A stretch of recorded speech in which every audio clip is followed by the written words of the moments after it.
Good evening, everybody. I'd like to open this General Government Committee meeting for June 4th, 2025. May we have a roll call, please? Councilmember Dennehy? Here. Councilmember Maloney? Here. Councilmember Schmisher? Here. Councilmember Stein? Here. Councilmember Tracy? Here. Councilmember Worthington? Here. Mayor Pro Tem Hamrick? Here. Mayor Troutman? Here. Thank you. Thank you for that. Tonight, we're discussing our traffic codes and our CAT ordinance, if I have that right, which I do believe we do. And so we have the model traffic code first. Are we actually discussing CATs tonight? Yes. We okay. are, yes, sir. Oh, CATs, there it is, right there. All right, which one are we going to tackle first? Your call. Let's do the cats one first, and then, because the other one may take a little while, who knows? Well, I don't know, have you ever tried to tackle a cat? Tried to hurt him and it doesn't work, yeah. Okay, sorry. I will turn it over to Commander Bell to talk about the proposed ordinance for the CAT discussion. So, Mayor Pro Tem and members of council, Mayor Troutman, thank you for having me here today. One of the things that we wanted to talk about was the importance of passing an ordinance in regards to cruelty of cats. We have noticed that there are times where we need to pursue this as a particular charge in some cases.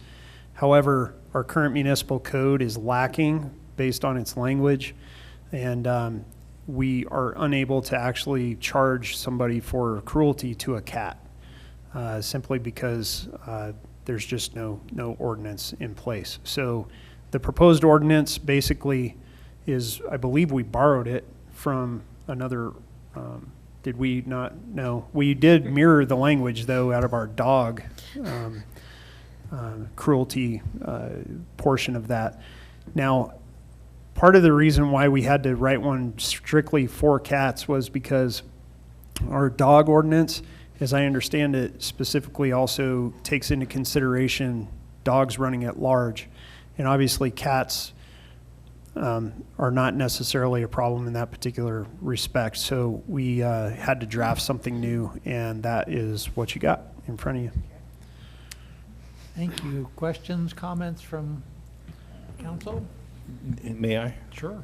The only question I had was, could we just make one ordinance about cruelty to domestic animals, or was it your request specifically for cats, and not to be humorous about it? What happens if people start beating up on parrots and things like that? I mean, seriously, would it be better just to talk about cruelty to animals in general? So there is a section, sorry, I didn't mean to interrupt. Nope, go ahead. There is a section on cruelty to animals. It excludes dogs and cats. Oh, okay. So, Okay. yeah, and it's pretty broad. It does not include parrots. Well, maybe it does. It includes fowl.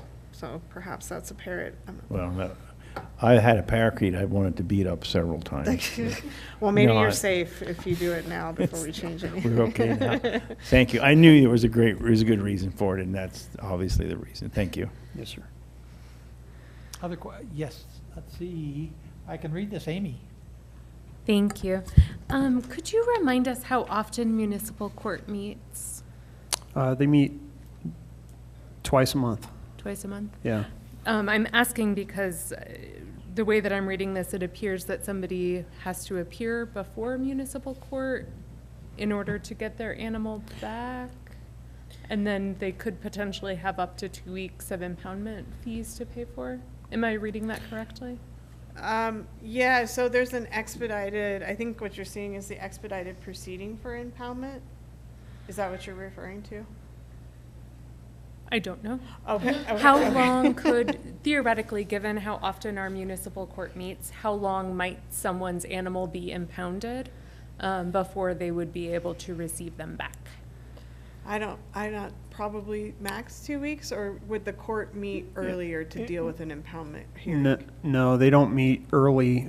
What we would do in that particular case is we would give them the closest court date and make sure that the municipal prosecutor has everything that she needs in order to have the hearing for the impoundment. So it could be up to 2 weeks.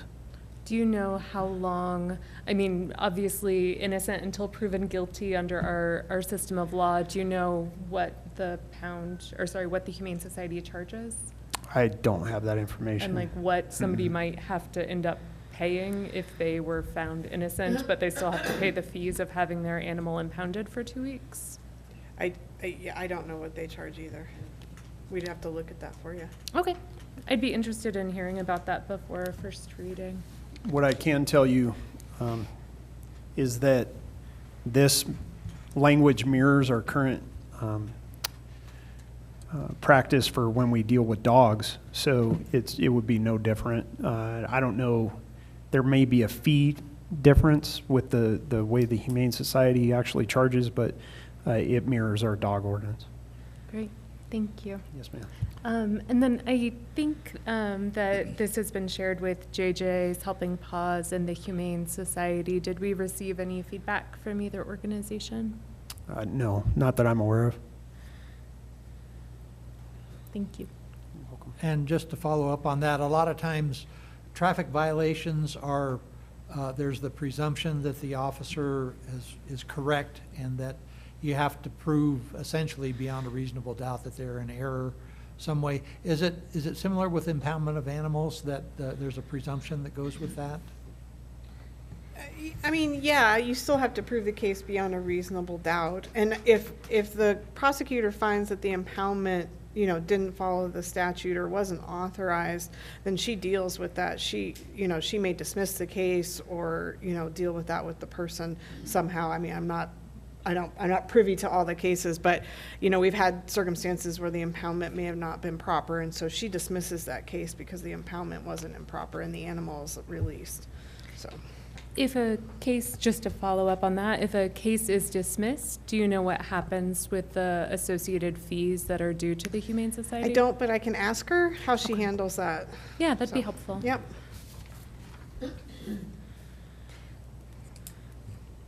Also, if it does help along this particular line, I do know that in many cases, we do check with the municipal prosecutor and run these cases by them if we have an opportunity before the impoundment of the animal.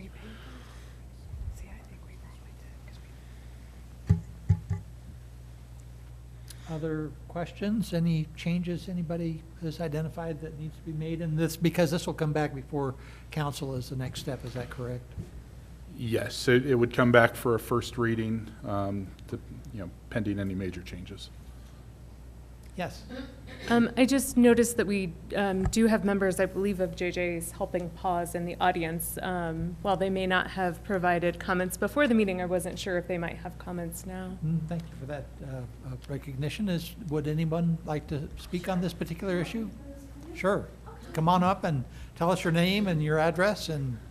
Hi, I'm Nasli Workman, and I'm with JJ's Helping Paws. I'm the president and founder of JJ's. So me personally, why I'm here is that cats need to be covered in city ordinance. For every reason why they're not covered now, it's very important, it's critical that they're covered because if the animal control would need to recommend charges, they would have then support for those charges, like animal cruelty charges. So that's why this is so important. So to be a voice for the animals, for the cats. And basically what you're saying is that as, working with cats all the time at JJ's Helping Paws, that you see that there's a gap and it Yes. needs some coverage. Yes, there is a gap. It's huge. Yeah. Okay, questions? Thank you. Comments? Thank you.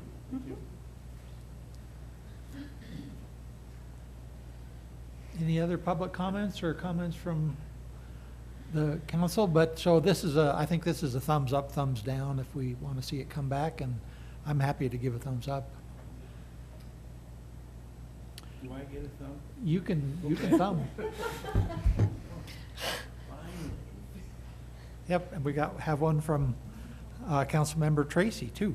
Okay, so then moving on to the model traffic code.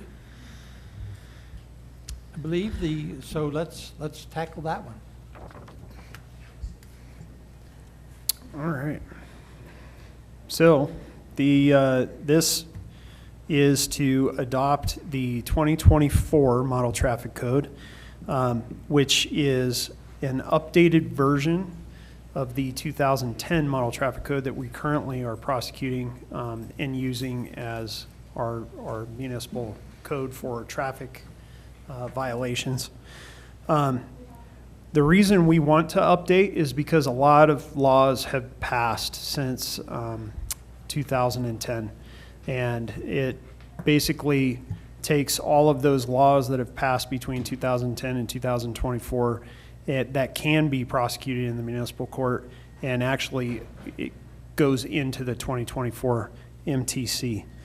A lot of changes were suggested by the municipal prosecutors simply because some municipalities have the ability to be able to jail people for municipal charges as far as municipal traffic violations, whereas our municipal court does not have that authority. And so some of those changes are actually outlined in that table of changes, so those things have been taken out or modified. The basic tenet of this is to just update our current model traffic code and to bring it more in line with the state's recommendations at that particular level. There were also a couple of different things that we did add to it. One was a revision to our current parking fines. Right now, someone who is time limited gets a $5 parking fine. And doing some research on my own, I found out that most municipalities charge at least $1.50, if not $2 an hour, to park in timed areas throughout Colorado, Denver, Colorado Springs, and Pueblo.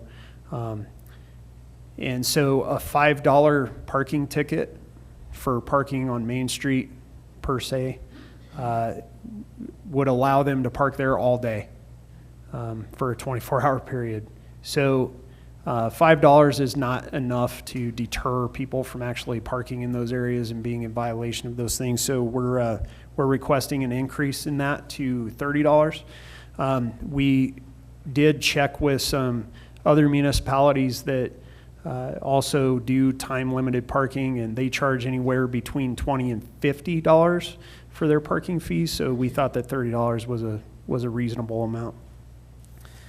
The other thing that we did add was authorization for us to tow vehicles in certain circumstances that we didn't currently have within the municipal code. We've always had that authority under the state code. We just didn't have it under the municipal code, so we wanted to adopt that also. And I'm happy to take questions if you have them. Okay. The part about cell phones that's in there, I believe that's what you mean. You don't call them cell phones, but I forget, it's electronic something. And that is the same as the state, because the state has something in effect now. Yes. That you can't drive while using those. Correct. And the 2010 Model Traffic Code does not include that because that was obviously adopted in 2010.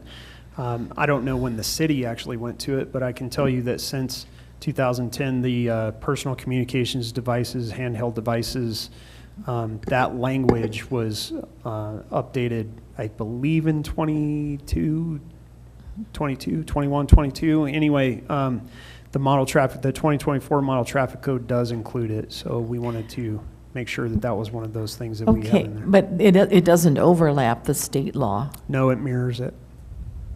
Pardon? It mirrors it. Oh, it mirrors it, so we do need that to be mirrored with our local code.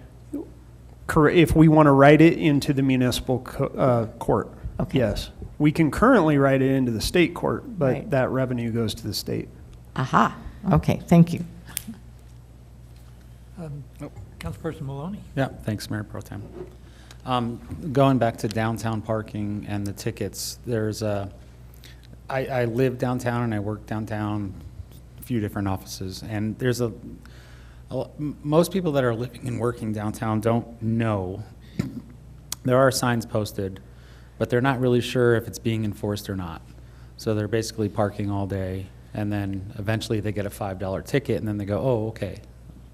So can there be some kind of education for everyone that lives and works downtown to maybe adhere to these 3-hour parking limits before we start handing out $30 tickets? Some kind of flyer campaign or something, just letting everyone know. It is a problem. It's very hard to find parking downtown. I'm the last person to complain about that because I can go 1 block away and find a space, but the general consensus is there's no parking. So I'm all for it to keep, parking available for patrons downtown. But I think everyone that does live and work and visit downtown's a little confused about what the rules are, even though the signs are posted, but nothing's been enforced on a regular basis. Yeah, I mean, if council would like, we can do a 30-day education campaign through social media and put it out there for everybody to notice, and maybe even do a press release or something for the Daily Record to talk about that increased fines are coming if council approves the increase. Yeah, I think that would be the way to go, for sure. Okay, for sure. Councilmember Smisher? Just a follow-up question for Councilmember, or along the lines of Councilmember Maloney's. Is it the CCPD's intention to actually start enforcing it on a regular basis? Because I think a big part of the challenge is that it is sporadically enforced right now.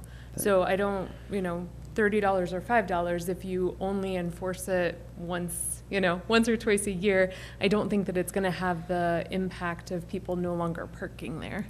Part of the problem is that it's time consuming for the code enforcement officers to go down there because they have to document each individual vehicle where it's at, what time they saw it initially, and then they have to come back 3 hours and make sure that it didn't just move 1 parking space, right?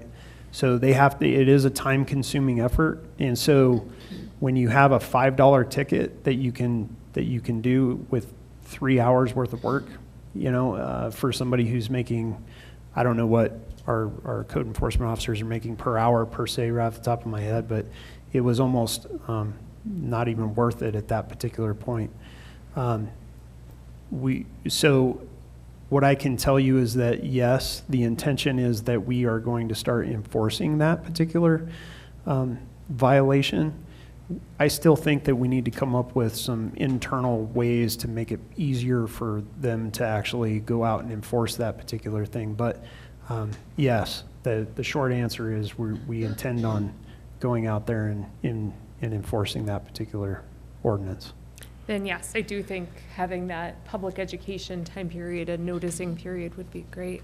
Okay. With CCPD kind of almost reaching full staffing after the field training period is over for our new officers, do you also envision increased enforcement of moving violations? I'm thinking particularly now that we have those digital signs that show exactly how much people are speeding over the 30 miles an hour between 1st and 15th. Do you see upticks in enforcement on moving violations as well? I think you're going to see, as we get closer to full staffing, yes, we're going to start seeing officers taking or having more time to be able to devote to proactive activity and slowing down some of that traffic, especially on the Highway 50 corridor. I see it too. Right now, I think we have 15 officers total, and you take 4 of those out because they're sergeants and they're constantly approving reports and doing other things, and the other officers are handling calls for service. It really does draw their attention away from any proactive policing efforts, especially traffic enforcement. As we get more and more staffing, and we're fully staffed in CSOs now. We have 1 that is currently in training So when that person gets out, the CSOs are definitely going to have their hands full with some of these parking issues specifically. But yes, our officers are going to be able to spend more time going out and doing that proactive traffic enforcement. And especially with the DICE unit and the implementation of that, that should free up some more time for those officers that are now handling calls for service and dealing with issues along the Riverwalk and the downtown business district and that sort of thing. So all of that is designed to actually relieve some of that pressure off of those police officers that are currently overstressed. Thank you. Yes, ma'am. Yeah, I do have a couple of questions and comments on, I believe it's digital page 16 or page 10, paper page 10. And there we talk about limitations on turning. And that's essentially in the general commercial or central business district, making a left-hand turn to pull into an angled or any parking space. But specifically in downtown, that would be an angled parking space is prohibited. Is there some reason that needs to be in there? I mean, you have thought on that? I could chime in on this one. Sure. So I spend my mornings, doing the books and stuff at the bar. I'm there probably, anytime between 7 and 9, 10 o'clock. And it's comical the coffee shops are busy, and then people coming to work that work in various places. And so it's mostly from going west on Main Street and turning into the coffee shop parking.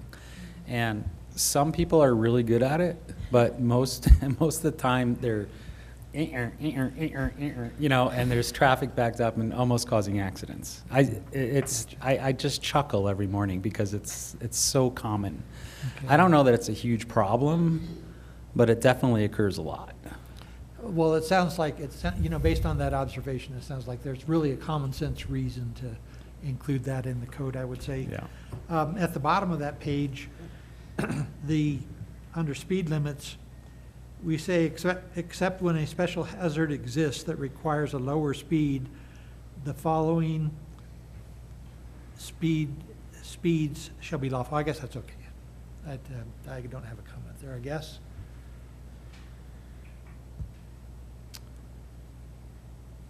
Other people have comments. I've got some more. Now I'm on paper page 14, and that is digital page 20, and we're talking about yellow curbs. And yellow curbs is parking prohibited, stopping prohibited. And is that a statewide standard? Yes, it is. I guess in California they used yellow for loading zones and red for no stopping at any time. And I was just wondering if we don't have any loading zones, is that correct? Loading zones, I think we mark with white hash. White hash. Yeah. Okay, so we do have a special marking for that. Okay, thank you. And if anybody has anything else, don't, Wait. yes. There, just as a interest, the new parking lot where the laundromat used to be, is that time limited, or is that just? Where what is? The I'm sorry? where the laundromat used to be, we tore the laundromat down. New method is not timed. Not timed, okay.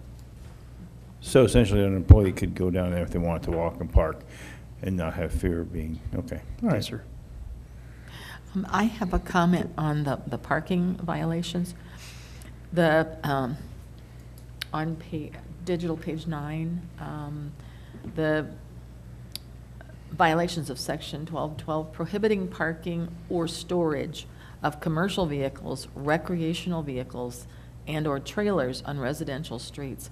We really need to do some social media or flyers because it's very common in north of like all the way north on 5th Street, especially the farther north you get, a lot of people, they have their fifth wheels parked in front of their houses. If they have, smaller driveways, And that's very common. Wait, that needs, I think, some education up front, just so they know, you know. And I also wondered about the parking, where you can't have an abandoned vehicle. And does that also include, like, people who park abandoned vehicles on their property? That included? So there is, well, it depends on the abandonment, right? The definition includes a whole litany of different things that would consider a vehicle abandoned. What I can tell you is that abandonment of a vehicle on private property, how do I say this? If the person actually owns the vehicle, it's not necessarily abandoned in that respect. So it would become a question of whether it's unsightly, unregistered, that sort of thing. And yes, an unregistered vehicle on private property is still a code violation, and our code enforcement officers do enforce that. So does that answer your question? Yeah, so like if they've got a vehicle that's an old vehicle and they're not renewing their title and their license going forward, that counts as an abandoned vehicle? It can if it's parked outside and unsheltered, if I remember the code correctly. Okay.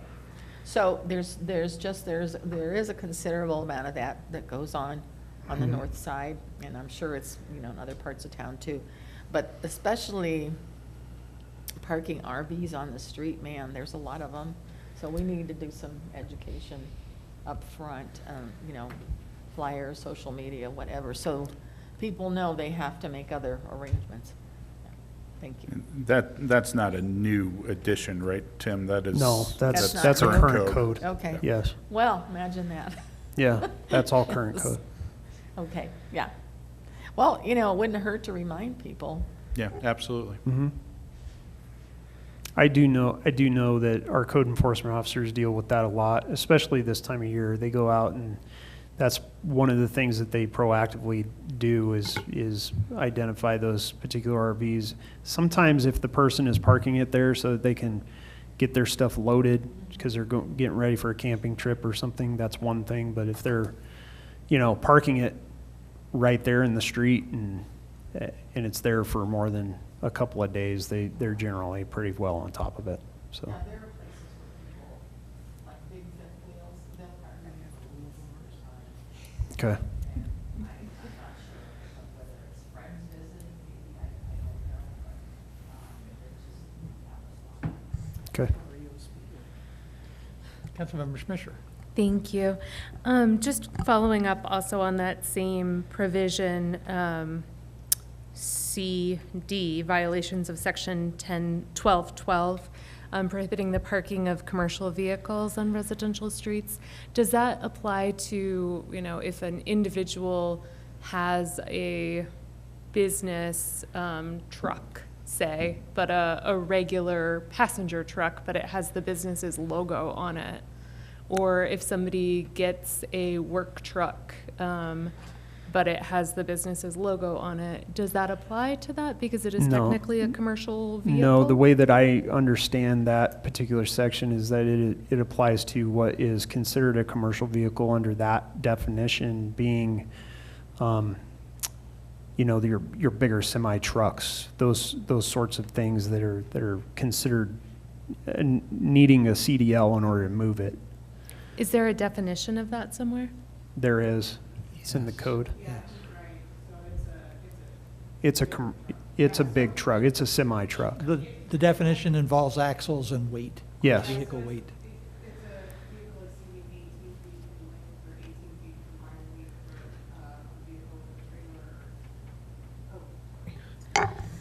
So it's a vehicle exceeding 18 feet in length or 18 feet in combined length for a vehicle with a trailer, or 8 feet in height. So those are the three categories for commercial vehicles. Okay. Is that in what we were provided? No, Or so is you'll that- see, it's not here in the penalty section. And actually, I think it's supposed to be 1214, not 1212. But if you go, and let me see what page it's on here in your packet. So it should be paper page 16. I don't know what that is electronically. So you'll see section 1214 added, and then you'll see a reference to 1226.030 in there, and that's actually the code provision that has the prohibition and what I just read from in it. Does that make sense? Are you there yet? I am not. So section of the ordinance 1004-260.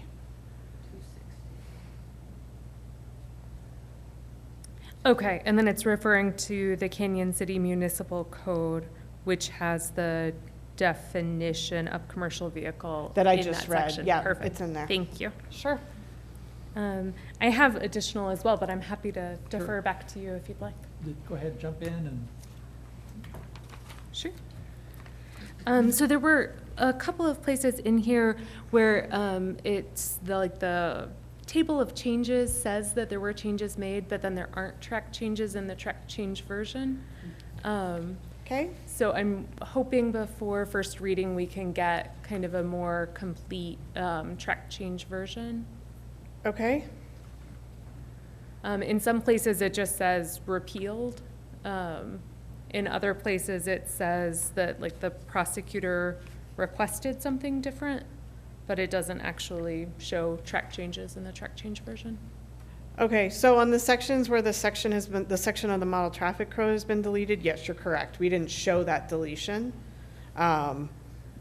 We can, I mean, do you want, it could be a huge section that's been deleted. So like, let me give you an example. So a section was deleted regarding the failure to pay a toll. So that doesn't apply to Canyon. So we just. Sure. I'm not so interested in the ones that don't apply to Canyon, but the Okay. ones that do apply to Canyon, it would be helpful to know, like, why aren't we following the model traffic code? I think a couple of them were in reference to if officers don't handle something correctly, it might be criminal misconduct. And I would just like to know what it is that we're deleting and have a little bit more of an explanation around those. Sure, and I can provide part of that tonight. So both in, and these are the sections of the ordinance, so 10.04, 390, and 410, both made if an officer violates 1707 or 1709, it's a crime of misconduct in office, and they could be removed from their position. So that's why we removed it, because the prosecutor, she did not believe that was correct for the model traffic code, that it should not be in there. And so that's why it was deleted. But we can put that language in there and redline it so you can see what it says, but that's what it says. So what is section 1707? Like what if an officer does well under the color of law? So I can answer Okay, that, go Catherine, ahead. if you're okay with it. Yeah, So Or just put it Thir- in and I can look at it before first reading. Either way's fine. 390 and 410 have to do, well, 390 has to do with the issuance of penalty assessments. 410 has to do with the issuance of summonses. And basically what it says is that if an officer fails to follow the procedural guidelines within those particular things, that they can be held accountable for misconduct in office by violating the conditions of those particular sections. Now, that language is mirrored in state law. So what we're doing is, like, in order to report an officer for misconduct in office, you would have to file that into the court, into the district court anyway. So I don't think that it applies to the municipal code. Does that make sense? And I believe that that's what Tricia, who's the municipal prosecutor, was picking up on, is that it's not appropriate for the municipal code because it's not something that would be filed into the county court, into the district court anyway. Not into municipal court. Correct. It's not something within the municipal court's jurisdiction. Correct. Okay, that's helpful. It's one of, and I think that it's one of those same sections, like, there's more in here, if I remember right, where, I gotta find one really quick. 270 and 280, it says, except for removal of the jail provision. So we unchanged Yeah. it, but then we took out the jail provisions because it's not applicable to the municipal court, because they don't have the ability to do that.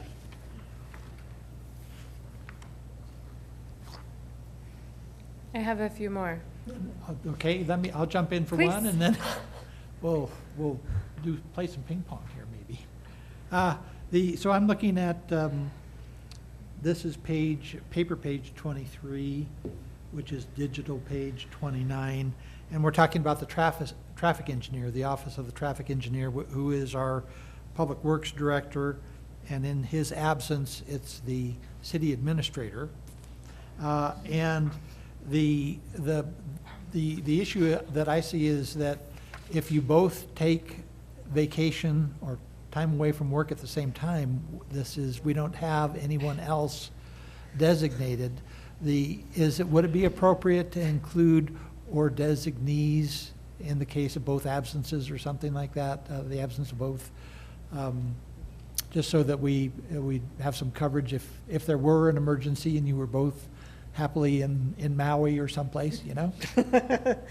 Well, they're not allowed to vacation at the same time, but yes, we can put that in there. Thank you. Okay. Thank you. With regard to, sorry, just flipping. With regard to 1004-300, printed page 17, what is a vulnerable road user? I'm trying to get there, hang on. Sure.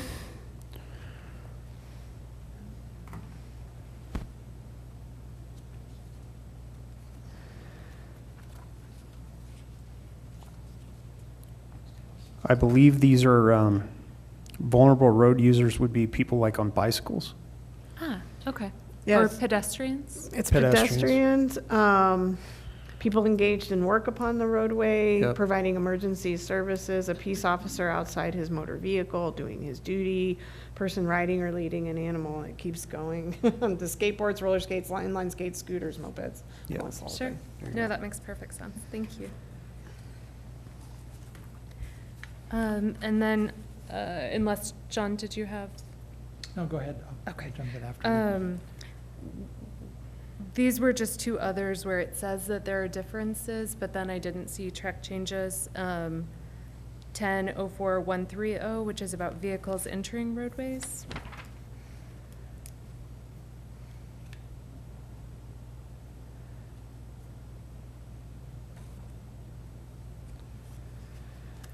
Oh, okay, so 130, you said? Uh-huh.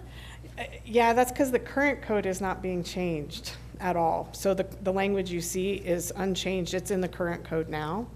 But it's a substantial difference from the model traffic code. So How does it differ from the model traffic code? hold on, I'm not there, but Okay. I can get there. I'm not sure I can answer your question, but I'll try.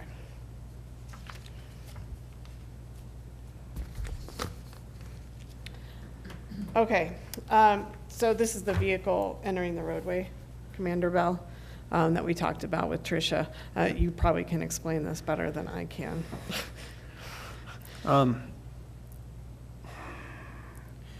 I really wish Tricia were here, to be honest, but, so, driver vehicle about to enter. I know we've had her zoom in the past. Yeah, she wasn't available this evening, so. Gotcha.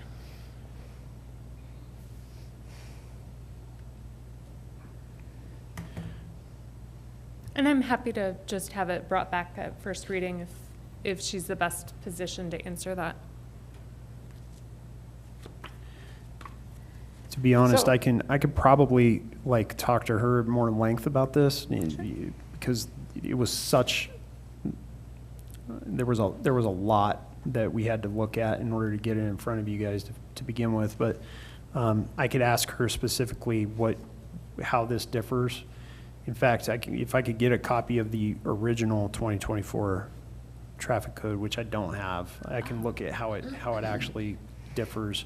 I can tell you that there. It's one sentence. It's one sentence? Yeah, so the 2024 Model Traffic Code states, when two vehicles approach or enter an intersection from different highways at approximately the same time, the driver of the vehicle on the left shall yield the right-of-way to the vehicle on the right. That's what the Model Traffic Code Yeah, says. yeah, okay. So now that I remember that, so she actually requested this language because it makes it easier for her to be able to prosecute these sorts of things, as long as it has more clarifying language within the adopted code.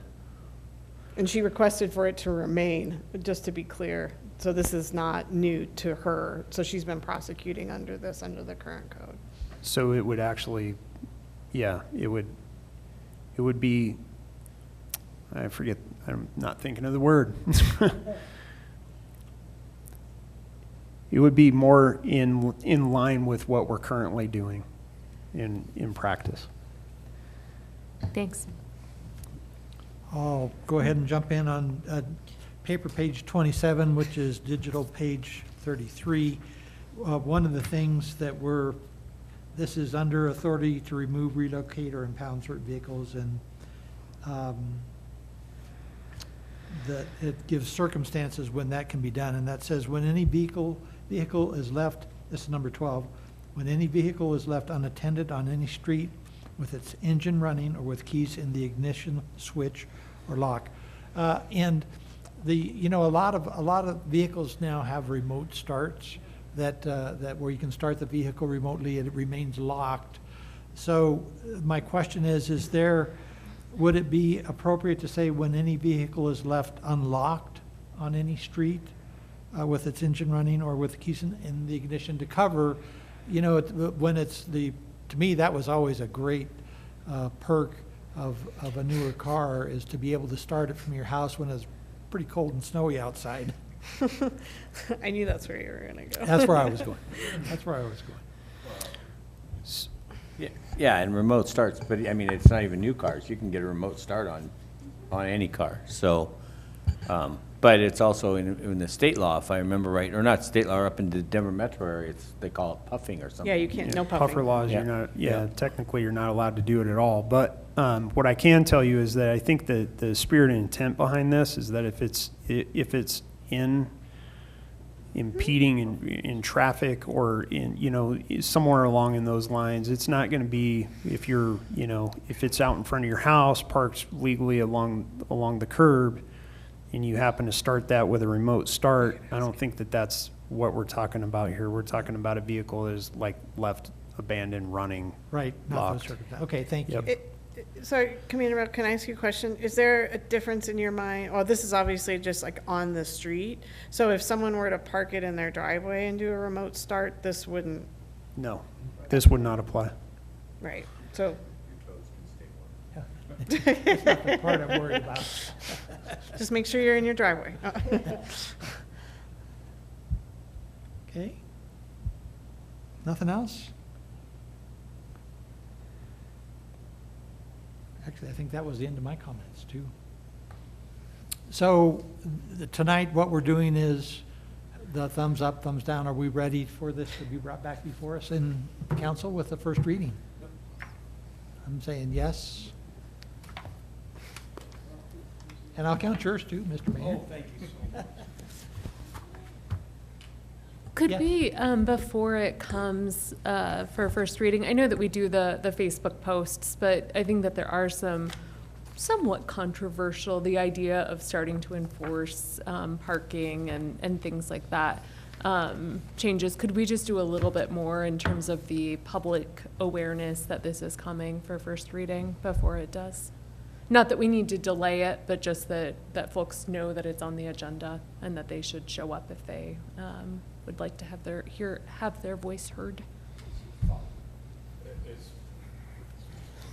Almost pulled a Catherine. As far as letting people know that enforcement is going to be taking place, or the fact that the potential changes in the fees? Potential changes in the fees and Yep. potential changes in the model traffic code.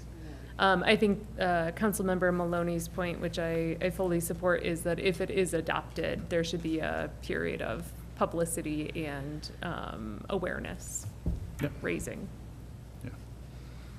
We can try and get the word out, absolutely. Thanks. Okay, anything else on the model traffic code? I have Yes. something on the CAT ordinance. I have information. Oh, If we can okay. go back to that when you're done with the model traffic code, so.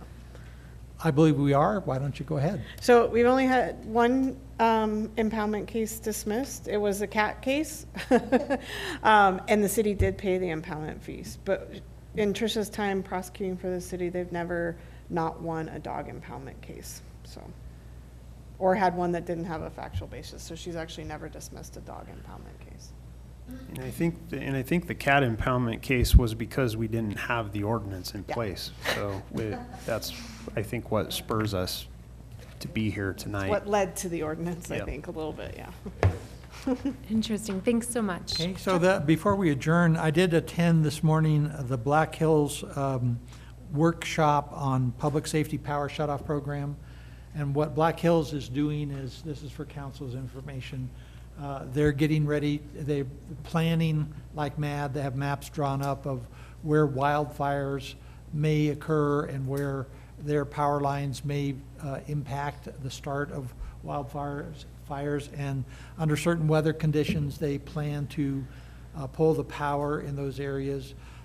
And so I believe there'll be another, this is a press release I have here in front of me, but I believe there'll be another email generally to residents tomorrow, I think, if I understood it correctly. But they basically are trying to minimize, this is truly a public safety issue, because once you spark a wildfire, then you're looking at the high likelihood of civilian death somewhere.